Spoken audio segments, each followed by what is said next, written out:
இடத்துக்கு போக முடியாதவங்க சிவபெருமான பார்த்து தரிசனம் பண்ணிக்கிங்க.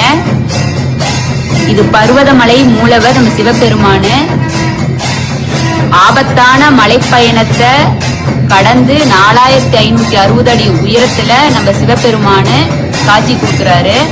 இந்த சிவபெருமான நம்ம கையாலேயே அபிஷேகம் பண்ணலாம். சிவனை சுத்தி சித்தர்கள் எழுந்தருளி இருக்காங்க. மூலவரையும் நீங்க தரிசனம் பண்ணலாம். மூலவரை உங்க கையாலேயே பன்னீர் தண்ணீர் ஊற்றி அபிஷேகம் பண்ணிட்டு வில்வத்தலையால பூஜை பண்ணலாம்.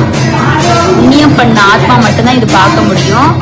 நம்மளால வயசாயிட்டு போக முடியாதனால என் சன்னு பர்வதமலை போயிட்டு எடுத்துட்டு வந்து கொடுத்தாங்க. சிவார்ப்பணம். சிவார்ப்பணம் நீங்க